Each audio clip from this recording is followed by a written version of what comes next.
If you're sitting here at the end of the episode going, oh, what's a strategy? Go back and listen to the episode because you weren't listening. Our last conversation ever was an argument. And that's not because we just never spoke again. It's because he passed away. People fear public speaking more than death. Yes. You would rather be in the coffin than delivering the eulogy. We've got a problem here. If you don't trust your own voice, no one listening to you is ever going to trust what you're going to say. But when you're constantly filtering through the lens of like, am I nice? Is this going to be liked? Is it going to be received well? You become a fraud. I don't believe an affirmation or a superhero post can fix that. There is a level of confidence that comes with knowing you're a woman that can walk into any room, any conversation, and hold your own. Sarah Ruby Leffley, welcome to In Her Era. Thank you so much for having me. I'm excited. So I have worked with Sarah. I've been to Sarah's events. I've cried in probably 80% of our sessions. So probably 90. You've studied 7 years, politics, law. I'm not even going to say your full qualification because it's so long. But communication for you came out from a personal lens. It came from a personal experience of why you teach communication. So why is communication important for you? I think like there's two answers I can give. There's like the personal and then there's the professional. The personal side is, I always say whenever I tell my story that I didn't learn how to communicate because I wanted to. And I woke up one day and I decided it was one of my goals, or it was on my vision board. And it's like, this is the thing that this is going to get me to success. Like that was never crossed my mind. It came because I had to. And it was because I was faced with an example or a situation where I saw firsthand the consequence of not communicating and of being incredibly stubborn and argumentative and not being honest and not expressing your needs, and what actually happens to relationships as a result. And for me, to make a very long story quite short, this example occurred when I had a best friend, and I say unfortunately because of what will be at the end of this story, but my best friend at the time was my twin flame, like the other side of my brain. Like him and I, we got along like a house on fire, but that also means that when we fought, it was incredibly disruptive. It was just, and it was followed with silent treatment, right? And that's very common for a lot of people. You have conflict and we'll just hold silence until the moment's passed, you know? And that was very typical for our dynamic. Is we had conflict, a need was unmet, someone wasn't being honest. Okay, cool, we'll just hold the silence until one of us leans in, one of us loses, if you will, you know? Because back then I really had the opinion that conflict, there was a winner and a loser. And that was very typical for me. I had no example in my life where silent treatment could go wrong, or where not being honest could go wrong. And with this particular friend, we fought, standard, very, very tumultuous relationship because of how similar we were, and equally we weren't honest. And our last conversation ever was an argument. And that's not because we just never spoke again. It's because he passed away. And I never got the chance to apologize, to be honest, to say I love you one more time, to share my gratitude for him. It was gone overnight. And that's when I was like, this absolutely cannot happen to me again, because you can't outrun grief. You can't outrun what life is going to throw at you. You can't outrun medical episodes and the horrors of life, you know, like that's inevitable.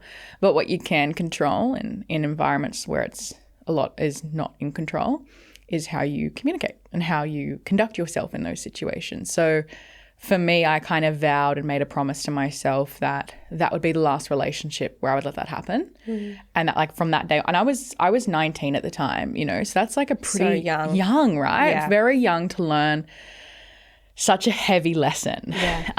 And I'm really glad that in that moment I took it as a lesson and took it as an opportunity to do something with it.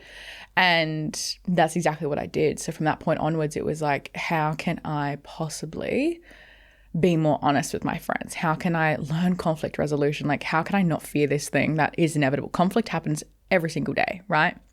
So that was my very personal why it's important to me. And then professionally, well, I work in law and I work in corporate law, to be really specific. So I deal with companies, directors, etc. Well, that is what I will be doing when I become a lawyer at the end of the year.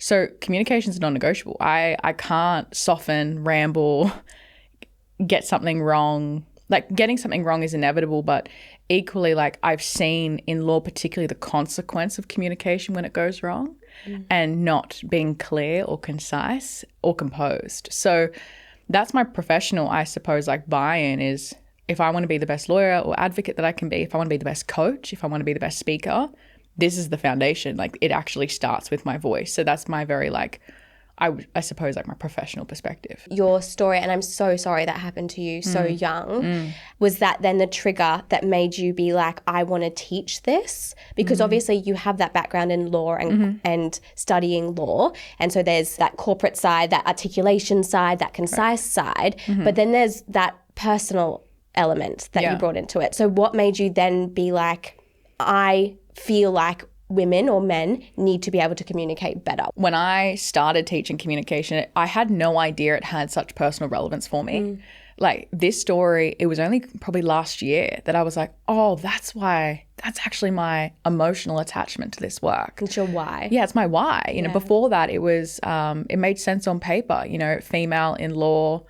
I saw how common it was for women in particular to not be able to be opinionated, to hold their own. They're scared to be the bitch or the people pleaser, whereas men didn't have the same fear. And I'm generalizing, but like, that's just my observation. And I was like, why is this such a weird standard? Like I'm seeing firsthand excellent people in law school on paper, but the moment we had to advocate for ourselves, the moment we had to speak, it was like a completely different person. And I was like, what is that? Where do we collapse? Where's our until moment? And because I didn't experience that personally, I've always been a good speaker. There's like a caveat. Like I have, I have been, but then the little asterisk and the fine print is like, but I've grown a lot in that. But you know, speaking and being opinionated and being bold and being a lawyer was like in my blood. Do you know what I mean? Like when I went into law, everyone was like, of course you do. Like, of course you're in law school. So I think seeing it firsthand, how many people couldn't have an opinion, I was like, this is like alarming. And then secondary to that, you know, the statistic of people fear public speaking more than death. Yes. So you're telling me you would rather be in the coffin than delivering the eulogy. We've got a problem here. If 7 billion of us, you know, if 75% of that population is terrified of public speaking, something we do every day, you know, this is technically a form of public speaking, right? I'm speaking in public. Why are we not addressing that? You know, why are we letting that be okay? Why are we letting ourselves exist in our only life without an opinion or being a people pleaser? So that is kind of the combination of moments, if you will. But I would say like studying law was like the first instance where I saw, hang on a second, the way I've been raised, what I'm used to, the opinions I'm used to having, the debates I'm used to having is not normal. Okay, well then how can I bridge that gap? You can see it in your work and the way that you teach, because what I love about your work and the way you teach communication, you don't just, I guess, this is how you speak, this is how you should speak, etc., articulate. You observe the person. You then see how they speak. You see what they're passionate about. And it's never just about this is how you communicate better.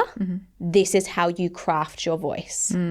And I think what sets you apart from, say, someone who just teaches like this is how you should stand and this is how you should speak, is that ability to bring out someone's voice. Like if you were in the law room and being able to speak and not feel like you have to dim yourself or not be opinionated. So what is that difference between, say, communication and then being able to craft your voice so that you can be heard, so that you can be listened to and respected? It always comes back to this one quote. I have a lot of quotes that you... Ready for the quotes? I wrote down a lot too. That you keep track of more than I do. Because I'm like, did I say that? Oh yeah, I did. I'll take that. And it's you will always articulate yourself as who you actually are, not who you think you are. And that became a discovery for me where... You're right. You know, when I started teaching communication, I was like, what is my point of difference, right? Like what is it about my approach that's so different to here's an affirmation, to the superhero pose, etc. Those things serve a purpose, right? They give you a little bit of confidence. Where I saw people collapse is under pressure. when they couldn't perform or they couldn't rehearse or they couldn't predict what something was going to happen, suddenly the affirmation went out the window, the superhero pose is out the window, the script, the framework is out the window, you know? And that's where I started, was like, okay, what exists in that moment where you're under pressure? And typically it's your identity and your behavior. Mm-hmm. And what lies at both of those things is the pattern. So what is the pattern you're playing out in your behavior or your identity? So if you can tell yourself, I'm the most intelligent person in the room, but if you don't feel that, if you don't feel competent, your voice is always going to indicate that. You know, it's like I said to you when we first started working together, and how I basically was like, please let me help you, was you could be a 10 out of 10 at what you do, but if you speak at a 3 out of 10, your audience is going to hear you at a 3. They're not going to see the qualification, the degree, all the experience that you have. They're going to see they're going to hear how you talk. So that for me was like, okay, what patterns exist in our voice and how do we address that? For me, that's like the root or the foundation to then get you speaking more confidently in an array of situations. It's not to say that affirmations are wrong, but I think they don't solve the problem. Yeah, agreed. And when you talk about patterns in the voice, what do you mean by that? It depends on the person, you know. It could be anything. I can hear, I have this really good strength of like hearing different things or observing things. You know, I always say people will be able to feel it, but they can't name it. My job's to name it. So it could be like you go up at the end of your sentences. You speak very monotone. You have particular filler words when you talk. It can be you apologize for existing. It could honestly be anything. It really depends. It could be you're underselling yourself. It can be a body language thing. You know, you're not making eye contact. You're looking away. You don't use hand gestures. Like there's so many different things that I look at, but I can basically hear someone talk for the first minute and I will know exactly where they're speaking from. And I'll be able to tell if they're credible or not. Yeah. And that's not to say they're not credible in terms of like they don't have the qualification. It's like, I need to be able to trust you. But if you don't trust your own voice, no one listening to you is ever going to trust what you're going to say. And that's where I'm like, okay, where's that point? Why don't people respect you? All right, let's fix that. Yeah, I think even when you say that around the patterns of voice, what I think about my experience as well. Mm-hmm. So I loved your analogy of the 3 out of 10 versus the 10 out of 10, because you can be so professional, you can have all these qualifications, but if you're not conveying your message, if you're speaking in a way that's not confident and you're not assertive in where you stand, you will always be, people will perceive you as a 3 out of 10. They don't trust you. And for me, I came to Sarah being like, oh, look, I don't have a problem with communication. Like I am a great speaker. Mm-hmm. I can speak all the time. I think one of my greatest strengths is speaking and being able to, if it's one-on-one, I'm so good. If it's to a room, I'm good. Mm-hmm. My issue later I found, I think came definitely in being able to articulate and convey what I wanted to say. So kind of it was like falling on deaf ears a lot of the time. So I think, what would you say to people that maybe think that, oh, I'm good at communicating, but actually they're being perceived as like a 3 out of 10 from their audience? People like me. Yeah. So if you were to go back to the version of me a few months ago, well, I find that really interesting. When people say I'm good, where in any other aspect of your life would you settle for good? But your voice, the thing that influences, impacts people every single day, I don't need to work on that. So instead, it's a mindset thing.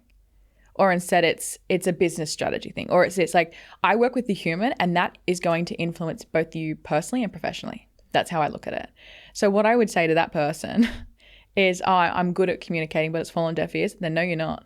And that's okay. Like, just admit I'm not good at this skill in this particular area.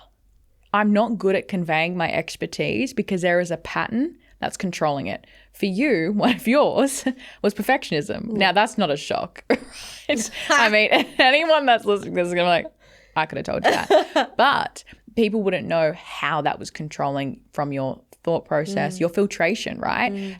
There's a difference between most of the time for people when they think and then what they say, because we go through a filtration system. My goal is to kind of minimize that filter, which sounds really counterproductive. Yeah. But for you or people very similar to you, when you're a perfectionist, that filter is huge because you think something, okay, what's the perfect way to say it? How do I say it? Or is that person gonna be offended? All right, my audience, and then how do I deliver that in an aesthetic way? And is that going to be too long? And what's the hook? And and then by the time you post it, you're like, that was 2 likes. You're like, oh, see, that's evidence I'm not good enough. That's evidence I'm not smart enough. I need to do more. I need more qualification. I need to rewire my brain. No, you just need to learn how to communicate. And I say just because it is a very simple process, but it doesn't mean it's easy. Yeah. So that is what I would say. If you're someone that's like, I'm good at this already, okay, cool. Imagine becoming great then. Imagine how much better you could become then. I work with people from a range of backgrounds, and the common foundation between all of them, from like my beginners to people in their mid-50s to people in, corporate backgrounds to business owners, is I help them speak clearly, concisely, and with composure. And those are 3 skills we need in every aspect of our life, particularly even, for example, this podcast. I need to be able to communicate clearly right now. Yeah. And concisely. So when people are listening, they can understand what I'm saying. They're taking away the tangibles. You ever heard someone speak and you're like, okay, I don't really know what you just said. Oh, it's like super fluffy language and you have no idea. And you feel a bit motivated. You feel a bit hyped up, and you're like, okay, I like that person. Don't know what they said. That's how you become forgettable and you become overlooked in the process of it. I agree. I think for me as well, and other women might relate, it's that I always felt like in order to be an authority, I had to be perfect and polished and professional. And in that regard, I watered down what I was going to say. And actually, like, you have a quote, which I'm going to read word for word because otherwise I'm going to forget it. But it's like, you didn't lose your voice in one moment. You lost it in every small moment. You abandoned yourself just to be liked. And for me, that resonated because I was always the good girl, always the nice one, always the people pleaser. To be able to be a little bit more confrontational, to share my opinions. I even think about when I talk sometimes, I will say my opinion and then I'll be like, oh yeah, but like if you're a single mum, then this way, and if you're actually in this, so I'll try and justify everything to make everybody happy. But at the end of the day, I'm just like vanilla because I'm just this person that's so agreeable and likable. So do you see that with women as well? Absolutely. I see that with anyone. I think like it's disclaimers. It's giving an opinion and then saying, oh, but if you're this, I'm not talking to you. And here's the thing about this particular world right now. Anyways, I'm going to go on a little tangent and it has relevance to this point. I follow a particular male and he's a psychologist now, actually. He just got certified or registered or whatever the phrase is. And he posted this great piece of content and it was like 4 things that you need to know or something like that, right? Like super tangible. And I was watching him like, this is great points, very honest, wise. Okay, he's got credibility. He's studied for about 10 years. The comments were full of hate. It was, oh, but what about this? And what about, oh, but that doesn't count if you've got this, and it's this whataboutism, which is like my worst nightmare. Is what about, I'm not talking about that, and I think where I landed with my opinions to like kind of answer this question, I'll give my perspective, is I had to and I'm still on this journey because there's still a part of me that's a little bit, I would say, filtered or watered down just a little bit, which I can go into a bit more depth. But what I would say is like, number one, you're never going to make everyone happy. No matter what you say, there is always going to be one person that's going to say, what about? And if we speak constantly trying to think of every single perspective ever, we're going to be talking forever. And what became really important for me when I share opinion is 2 things. Number one, if someone said, what about? I said, I'm not talking about that. Of course I'm not talking about that. I remember I posted something about if you aim to win, you'll lose something in the process, right? About conflict. And someone commented, well, what about the conflict in Palestine? I said, I'm not talking about that. Like, of course I think genocide is bad. Like, I'm talking about conflict resolution. Do I have to have that in my caption? And by the way, I'm not talking about this and genocide. And no, it's not plausible, right? So you have to be really confident, like, I'm not talking about that. Like, it's fine, right? The second thing is, okay, well, how can I deliver an opinion that gives care to people that might potentially be offended by it? And how can I say one line so they know I'm not talking about them? And it's not about saying like this, if you're a single mum, blah, blah, blah, to use your example. It's more so making it so specific that a single mum wouldn't even resonate with what you're saying. And that's the part that people lack in their articulation of opinion, is that reverence for like, okay, well, who's going to be offended, and then how can I give a one-liner, or how can I articulate in a way where they're not even going to resonate with what I'm saying and they're just going to scroll on. But moral of the story is like, there's always going to be someone, no matter how qualified you are, no matter how many times you think of your opinion, that's going to say, what about? Yeah. You have to just learn to like let that go. Yeah. I think you also said it, how, you kind of have to learn to sit in the discomfort of not being liked. I remember, and I was like, oh, that's so true, because you're not going to please everyone. And I think women especially, we've kind of always grown up the ones who always thought we have to be liked. We have to be the subdued. We have to be the ones that like aren't as opinionated, say, as a man would, as a stereotype. And I do find we then water down what we're going to say. So you said just before about watering down how you speak. I see this all the time, and I am so guilty of it, even in rooms. Like if you're in a room, say if you were studying and you're in a lecture theatre, you don't want to ask a question because you don't want to be perceived as incorrect. Or you're in a room full of professionals and you see yourself as less than them, so you're not going to say an opinion, you're not going to speak up. And then even on content, it's people watering down what they're going to say because of perception. It's one of those funny things, right? Like we're so scared of perception whilst not even looking at how we perceive ourselves. We're always so worried, like, are they going to think I'm dumb? Are they going to think I'm this? What is this person? Am I going to offend this person? Like, have you ever stopped and asked yourself, what do you want to say? How you think? And, something that I think really helped me studying law was like in a courtroom, right? It's a really basic analogy. Two sides. Both sides present an expert witness that might have different opinions, but both are still an expert. That is life. Like everyone's going to have a different opinion on any topic. If you got me on a panel with people that teach communication, I can guarantee we probably all disagree on at least one thing. But does that mean that one of us is not an expert? No, we're an expert in what we've researched, studied, and observed. Everything I say is from my observation. And I always make sure when I share an opinion, it's like, I'm willing to own that. Like I've actually observed something. I haven't imitated or adopted it from someone else. I've seen it firsthand.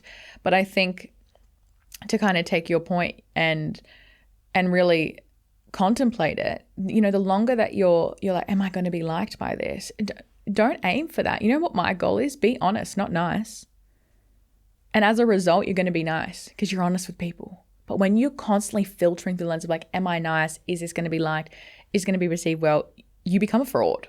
And then you don't know yourself, and then no one else knows you either.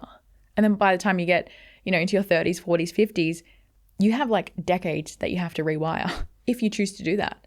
Otherwise, you've just lived a life of someone that you don't even recognize anymore. And I think that is like the biggest, that's living with grief, right? Like grief of potential. Like I would hate that. Like, oh, I had the potential, but I didn't. Yeah. Because that's a choice. So like that, I would say that's my perception on it.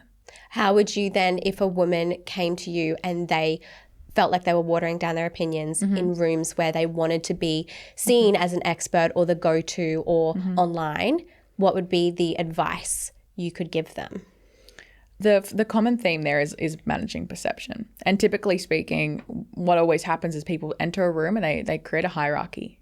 Where do I sit in the hierarchy? So true. Right? All the time. And as humans, we exist in hierarchies.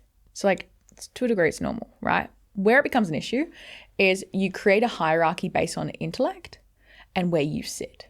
And typically we put ourselves towards the bottom, like, oh, that person, that's my boss, that's my manager, they've been in it longer than me. All of a sudden we're managing. Okay, how can I make sure that this person perceives? And we're so in our head. And something I always teach is we don't have a speaking problem, we have a thinking problem. So I would start there. My advice is you need to learn to shorten the time between thought and speech, which means when you think it, you need to learn to say it. And that's where you really learn to challenge your filter. You need to accept that you will offend people. I offend people, and it's not my intention, but I do. I say things that sometimes people perceive as rude. Is that my intention? No. The only thing you can control is your intention and how you deliver something. And that's where you always start is what's my tone of voice and what's my delivery? And what's my intention behind this? As long as you can control those two things, that is the only thing you can manage. But you can never manage how other people perceive you. And to be honest, the more time you sit in there and dwell in that, I also think it's a very convenient way to be dishonest. And that's the confronting part people don't want to see. It's like, oh, by doing this, I'm actually being dishonest. You know, there's so much merit to being the dumbest person in the room. I'm navigating that right now in my legal career. You learn so much from it the moment you stop trying to manage how other people perceive you. That is so true. Another quote that you said, which is obviously clearly my favorite, you can't command a room when your body and voice is still asking permission to be there. And that hit me because it's like those moments in the room. And I'll use an analogy. Well, it's not even an analogy, it's a real life example. When I went to Sarah's event, she was like, you're so much more quieter than I anticipated because I'm quite a loud person. I'm very confident. But in that moment, I am an assessor of the whole situation. So I will think about what I'm going to say, and then I will kind of like course correct. And I'm such a good communicator that I'll think about like, okay, well, they're going to perceive it this way, so I'm going to say it this way. And so it almost waters down what I want to say, or again, the perception of what people thought of me. And another fear for me was about being wrong. And I didn't want to be wrong. So I didn't put my hand up as much. I didn't want to be seen as X, Y, Z, which I feel like is very, very common for women as well. Fear of being wrong is so funny. And yeah, when you came to command, I was like, hello, where are you? Who is this? This is not the girl that I have on calls every fortnight crying. or the woman that's here today, right? Yeah. Like, so fear of being wrong is a really interesting one. And I always think that there's a deeper fear. We don't fear being wrong, we fear something else. Because what does being wrong make you?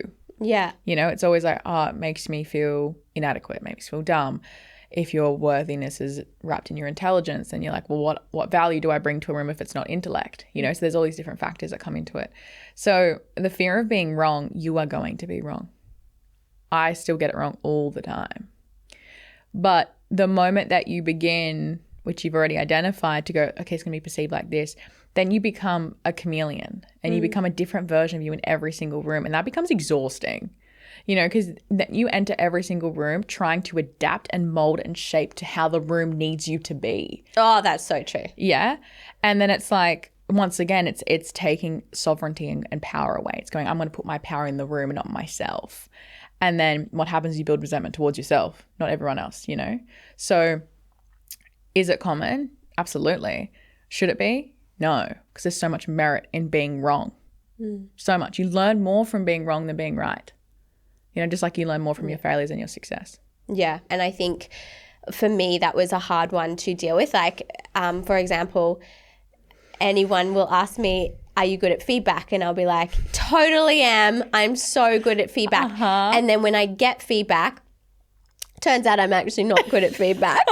Because that was a struggle. Yeah, because I love constructive criticism. I love to be able to better myself. I'm such like a self-improvement girl, which I know so many other women are. Yes. We always wanted to be better. We strive for excellence. But I, for so many years, have been told that I'm so good and I'm always excelled and I always go over and above, and then to be told that I'm wrong and that this needs improvement, my body's like, and like I brace for impact, and my first response is to cry. Not that people, like for example, not that Sarah said anything rude or mean, but my body like reacted. Correct. Because I had this deep fear of being, not fear, but like being wrong, because to me it's perceived as humiliation. I'm seen as less of an authority. And I know that that would relate to so many women as well. Yeah. I'm laughing because it's true. You know, like I would give you feedback and I would see you on the call and I was like, she's about to start crying. And the best part is you would be taking notes and being like, keep going, it's fine, just ignore my tears. Like, I'm fine. And I was like, you're not fine. Do you want to talk about it? And then you're like, I don't think I'm good at this feedback thing. Yeah, I don't think this is my strength. And I said, no, it's not. No. You know, and it's always feedback is so many layers to it, right? When someone says to me, I struggle with feedback or whatever, it's, okay, well, are you getting more negative than positive feedback? And do you need to have a better relationship with the person that's giving you feedback? How are you perceiving your feedback? So for you, it was like, I'm a straight A student, I'm a perfectionist, the fact that there's something that I need to improve here, that goes against my concept of self. And that was the identity piece for you particularly, Totally. right? It was like we needed to challenge that. And one of our biggest, just like airing all your dirty laundry. But Air it all. They already know. I have permission, I have consent. But I think something else that people would relate to is we really had to battle with your perception of authority. And that was the biggest thing. Like you struggled with feedback because of your perception with authority. This is so common, right? Same with me, right? I used to think that authority was us being really, really direct, harsh, to the point, blunt, bold, intimidating. You know, you walk into a room and everyone's like, ooh, that's the authority. That's the leader in the room, right? That was my perception. Until I realized that authority is vulnerability. And it's not, I'm not above the work, I'm in it with you. And that was what we really had to work on together. And it's, I'm still working on it myself. I think these things are always an ongoing process. Yeah. But it was like, oh, authority isn't being perfect because no one trusts me because they don't see flaws. Or I'm not relatable. So people don't build connection or rapport with me. You know, and the moment we started to share your vulnerability, or I remember saying to you, like, can you please post Andrew? Like, please. She's like, I don't even know you have a partner. Yeah, I was like, you have a partner of how long? And I mean, today I just learned what he did for the first time. And I was like, I feel like I should have asked you better questions. But that is like an important thing, like a little bit of, okay, what is it about you? Because that's how you build connection. And we're humans buying from humans. No one wants a robot and no one wants someone that's perfect. So that it's really hard because you have to grapple with identity that you've built for years. And that's why communication takes time. And that is why, to bring it back to my point, I don't believe an affirmation or a superhero post can fix that. It certainly can't. And I think at the end of the day, communication isn't just, I'm so confident to speak in front of people. I think it becomes so much more deeper than that because of the identity work. Correct. Which I love. It's not about, like we bringing back to the same point, is that it's crafting your unique voice because every person, you see it online, everyone's starting to sound the same because they think that that is the way that they should speak, that's professional. And I had that same thing. As an authority, I have to look like this. My feed has to look like this.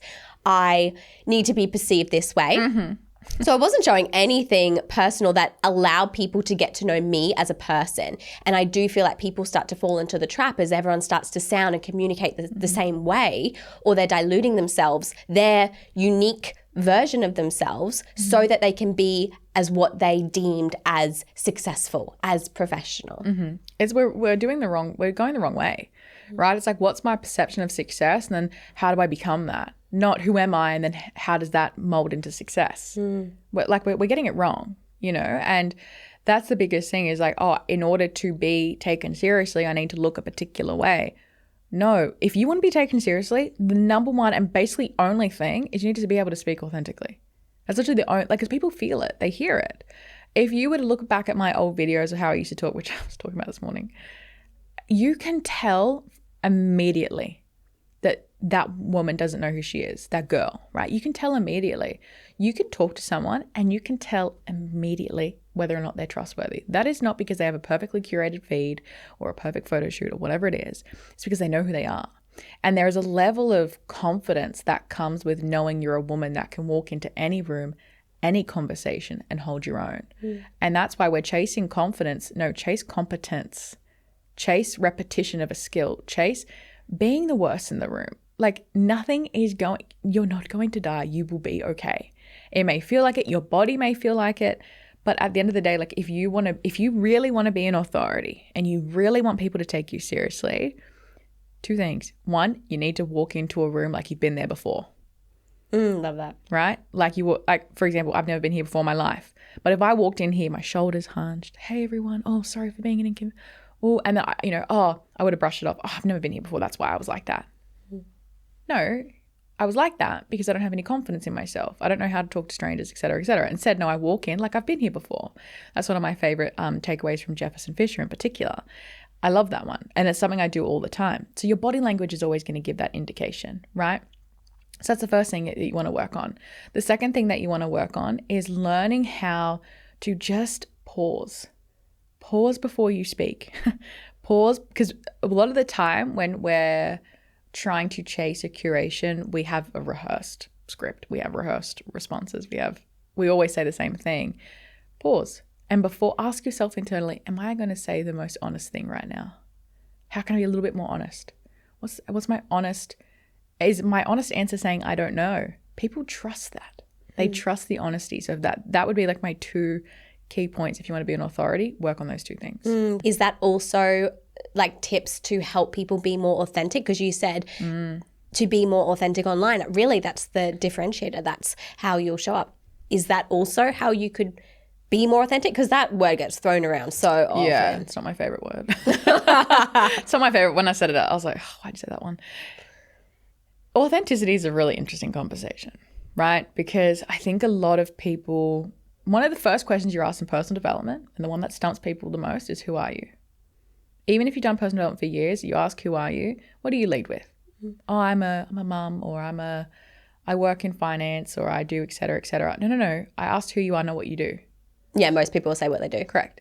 And that's one of the first questions I ask my retreats, who are you? And it's gotten to the point where like even people that keep returning, they keep falling into the trap of, I work in corporate and I do this and I do that, you know? Authenticity is an interesting conversation because if you struggle to think for yourself, you never know what's yours. It's like the voice that you have in the absence of any communication training is not your actual authentic voice. When I say that to people, they're like, what do you mean? Are you saying that I've just spoken for 30 years of my life and this is not my real voice? Yes, I am saying that because you've imitated. Think about it. Your parents, your loved ones, your friends, socially, growing up in high school, university, wherever you workplace, you have learned to imitate, mold, adapt, fit the room. Until you challenge that, until you go, oh, is this actually how I'm meant to sound? Is this actually how I talk? You're always going to be an imitation. It's like women in particular. Something I always say, women aren't taken seriously because we go up at the end of our sentences. Oh, yeah. Yeah. Hi. Yeah. Hi. Oh, my God, babe. How? And we go up like 3 octaves. That's me. Right? Yeah. Yeah, it is. And it's not a bad or wrong thing, but people are like, oh, men are taken more seriously because men can hold a deeper register for longer and they speak definitively. Women are like, oh, I have a glass of water. Yeah, it sounds like a question. Yeah. Are you asking a question or are you giving me a statement? There's all these little things. So to chase authenticity, there's like so many layers to it, you know? But the first thing is you need to ask yourself, like, what do I actually sound like? What do I actually think? Stop consuming, stop engaging in echo chambers, which means basically everyone around you has the same opinion, and actively challenge your thinking. Because I actually did a post on this recently about how we're losing our ability to critically think because of AI and we're just like typing in things and basically the algorithm gives us the same point of view that we have. If we clicked on I have cortisol problem, it will tell you you have cortisol problems. Yes. Instead of actually, is this accurate? Is this a credible source? Which I'm not diving into today because qualifications are a completely different topic. But if, say, a woman was listening to what you were talking about, wanting to be authentic and wants to do a bit of an audit of herself, am I watering down? Am I speaking to be liked? Am I not showing up authentically? What should she do? The number one question to ask is, if I didn't fear backlash or rejection, what would I be doing or saying differently? So let's remove the fear. If I didn't fear being wrong, rejected, abandoned, misunderstood, whatever your fear, everyone has a different fear, you know, what would you say? And is there a difference between that answer and what you're currently doing? That will give you everything. Because if you remove the fear and you're like, I would be saying this opinion, I'd be doing this, I'd be in this job, I would be doing this degree instead. And then you go back to how you're currently living your life and there's a disconnect or there's a difference. Well, clearly it's not that authentic. And let's remove the word authentic and let's replace it with honest. Yeah. Because that's my biggest thing is like when people always ask me, how do you want to be remembered? Someone that was honest. That's it. I don't care about anything else besides honest. And that is how I strive every single day because that in itself creates authenticity. Yeah. If we talk about then honesty and having hard conversations, I want to kind of like do a little bit of a tangible, not a quick fire, but, you know, give some girls some things that they can. If I feel like women in your biggest work is their ability to be able to be heard, listened to, and respected. So do a little teaching moment for us. So if we were in conflict and want to be able to speak more honestly, how would we go about that? There's so much nuance. Okay, quick fire-ish. Quick fire-ish. Because with us, there's never no quick fire. Quick fire. Okay, I'll give 2 things. Okay. Number one, let a deep breath be the first word you say. Just ground yourself, reset the room, and just center yourself in your body. Because typically when we're feeling heightened, we're under pressure, what happens, our heart beats in our ears, we start sweating, we go red, we get flushed, we get a rash, and then our body's completely taken control, right? Because we speak from the body. So take a deep breath. Let it be the first word you say. Hold the silence. Think. Let it think. Number two, I think it's so important with conflict or any difficult or challenging conversation to name how you feel. I'm feeling a particular way. I'm feeling nervous. I'm feeling angry. I'm feeling frustrated. This is hard for me to say. This is challenging for me to say. By naming the feeling and just putting it all out there, hey, I'm struggling with this too. I don't want you to think that this is really easy for me, because what happens then is you create equals. It's you and that person against the problem, not you and the person against each other. And that's where conflict then becomes easy to resolve, or easier to resolve, because it's like, oh, hang on a second, we're on the same page here. Like a team. I feel this way. Yeah. Correct. And I think why we struggle with developing that team dynamic in conflict is because we don't want to be seen as weak or vulnerable or whatever it is, whatever the story is. Something else is really important. So you name the feeling, and you can say the story I'm telling myself is, or this is what I'm telling myself. I'm not saying this is true, but this is how I'm feeling. Oh, you're telling this verbally to the person? Yeah, okay. You are. You say, I'm not saying this is true. I'm not saying this is fact. I'm just sharing with you how I feel in this moment. And it's important for me to voice it, because I want to hear if there's any truth to it, but just so you know what's going on internally. That's so true. Just be honest. Coming back to that point, right? That would probably be like my initial tips, if you will, navigating that, is I don't think we lead with enough transparency in conflict and hard conversations. That's why they're either avoided or they're an eruption and never resolved. Yeah, they're so true. And I think that they're the standard and stereotypical responses. It's either like you said, that silence, like with your friend at the beginning. Yeah. You either just go into silence or you Correct. erupt. And having that, I really love what you say of coming onto the same page of like, we're in this together. We want the same outcome. This is how I'm feeling. And a lot of the time we're catastrophizing in our head about what the perception or the idea of what they said or did, etc. No, I love that. Yeah, because when we operate from assumption, we're creating disconnect. And by bringing us on the same page, it's like, I'm not assuming about you, and you're not going to assume about me. I'm going to lay it clear, because something I love about the word assume, which is actually so funny. This takes me back to year 10 math class, because this is a long story, but whatever. My teacher said this to me, and I just never forgot it in math. I don't know why she said it to me in math. She said, never assume, because it makes an us out of you and me. And that's how you spell assume, is us, and then you, and then me at the end. Oh, that's so interesting. And I was like, oh yeah, it does. AKA, neither of us are on the same page. Yeah. I feel silly, you feel silly. I don't understand what's going on. So for me, I don't know why when I was 16 years old, she said that to me. And a decade later, I remember it. But I was like, that's so true. It's so true. It couldn't be truer, you know? And for me, I've always like, okay, how can I mitigate any assumption? Yeah. No, I love that. If we could go to another quick fire, not so quick fire, saying no.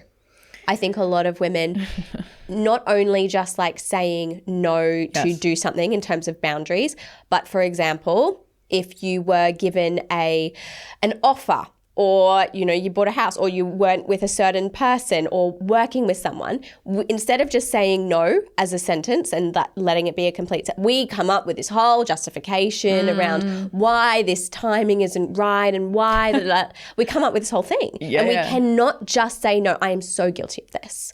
I know you are. And how many times have I said to you, all good, I don't need the paragraph. Yeah, it's a paragraph. It always is. It's always and this is something that I always say is like, at what point did inquiry become a negotiation? At what point did us asking a question of someone or become a negotiation? There's like two parts to this. Number one, it's obviously the person that, say you're in a dynamic where it's a selling conversation, just for the sake of for this point. And you've inquired with someone, and then you want to say no. You want to say, hey, I can't make that work, or hey, whatever. You actually have the right to say no. But somewhere along the way, we've decided that's not our right. And in fact, we need to be able to justify the no, justify our stance, justify it's money, it's time, my partner, I promise I'll come back when it. No, that's okay. So on the flip of that, the person that is doing the selling, it's like, well, where are you contributing to people having to feel like they have to negotiate with you? Because then at what point does consumers not have rights anymore? You know, so that's like a selling specific conversation. So quick fire-ish, how do I say no? I think saying no is a complete sentence is really great in theory. It's a great quote, and I talk about it a lot, right? Saying no is a complete sentence. I agree with that. It doesn't work though. If you're someone that struggles to say no and you're always justifying and always putting disclaimers, me saying no is a complete sentence, you're not going to be like, perfect, amazing, I'm implementing that immediately. Like, it's just not possible, right? You have to learn to hold discomfort, because what are you afraid of with the no? The other person's going to be disappointed in you, rejected, abandoned, whatever it is. And that's another thing that's just like managing perception in a different form, isn't it? You know, I'm managing perception in a different way. Hey, I want you to know that I want to do this. I just can't because of all these reasons. Or, hey, I want you to know that I can't catch up this weekend because of whatever it is.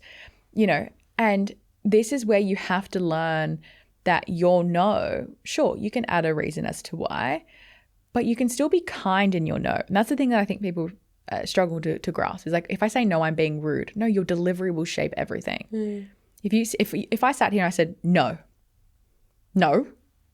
that tone, you're going to interpret that as being rude. Yeah. Right? But if I say, hey, I can't make that work. Hey, my answer is no. Thank you so much for your time. I'm not apologizing either. Yeah. I'm not sorry for wasting your time. I'm sorry. I have nothing to apologize for. So generally speaking, unless I do, right? But it's the tone, it's the delivery. Hey, thank you so much. I really appreciate that. My answer is no. Hey, do you want to catch up this weekend? No. Thank you so much for the invite though.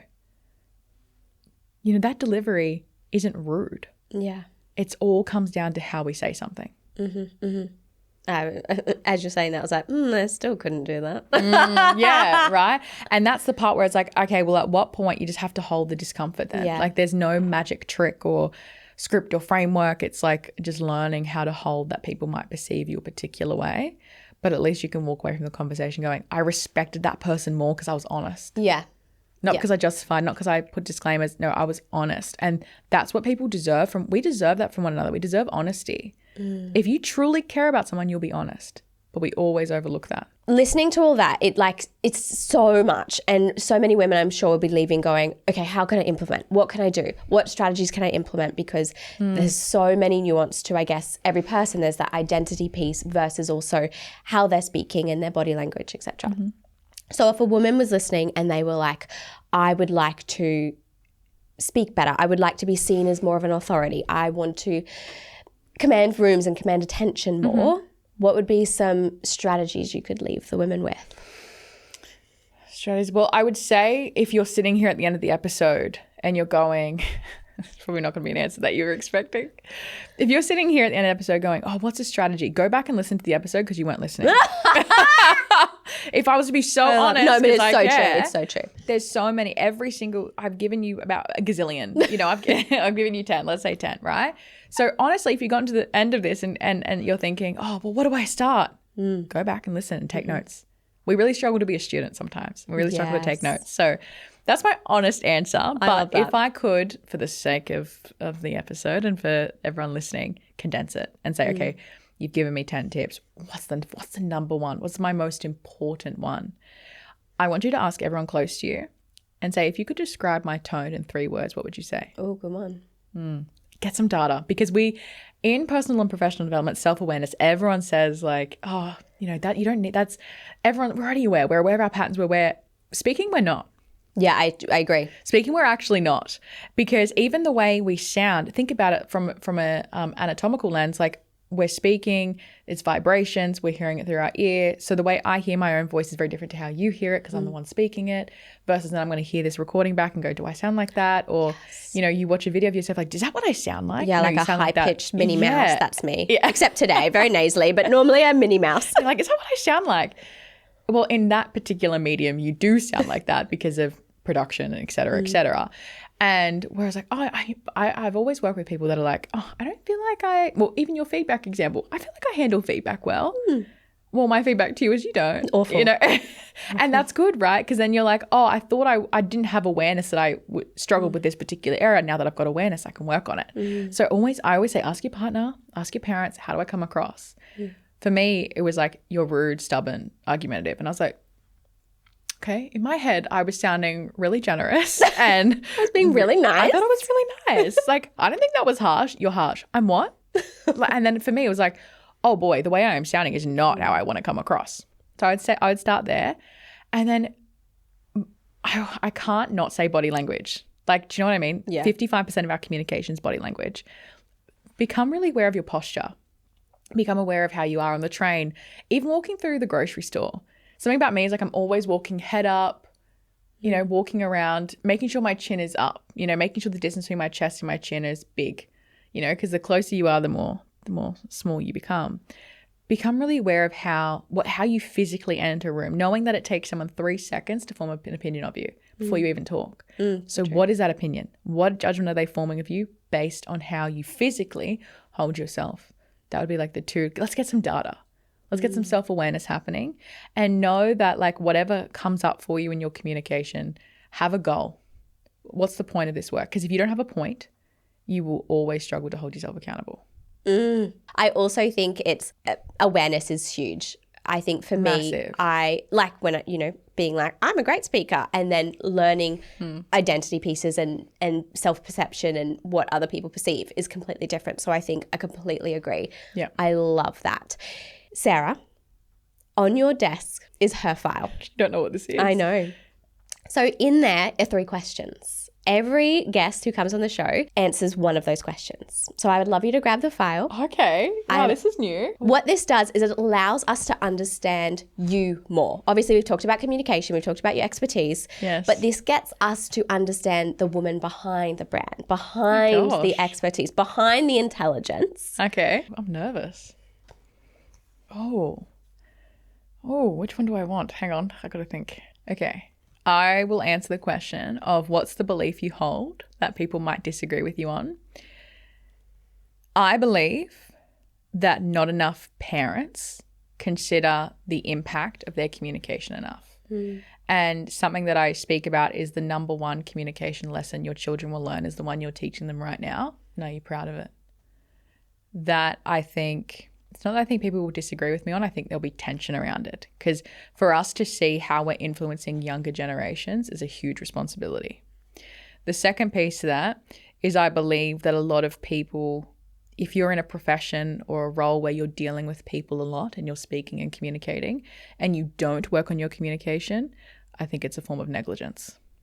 And I believe we have a duty of care to learn how our voice impacts and influences others. So I would say that's my belief. I love that. My too. Thank you for her file. But those 2 are the ones I've been sitting with most recently. They're very present for me. Yeah. Yeah, I think at what point do we have to admit that we're aware of a pattern? Like I always say, like inheritance becomes a decision the moment you see the pattern and choose not to do anything about it. At what point are we going to name that for what it is? And it's negligent. Or it's also passing on a pattern to younger generations or people that interact with you because you've decided that burden's too heavy for you to hold. No, it's so good. Well, I expected an honest answer from Sarah. So that's my honest truth. It's so true. Yeah. Sarah Ruby Leffley, where can everybody find you? I'm sure they will have so much more to unpack after this episode, after they listen back twice and take notes. Of course, a minimum 2. I always say minimum 2 times and do not speed up episodes. Who speeds up episodes? Well, anyone. I don't know. There's now a feature on Instagram where you can speed up. Anyways, I digress. Don't do that. Where you can find me, I would say my main is Instagram. So at Sarah Ruby Leffley. It's very straightforward, very simple. And there will be a website up and running very shortly because I'm in the process of rebuilding it. Perfectionist things. Which will be the command method, which is what I trade as. And that's what my business name is. I love this. Thank you so much for coming on. This has been such a good conversation, honestly. So good. That went so quick. So thank you for having me.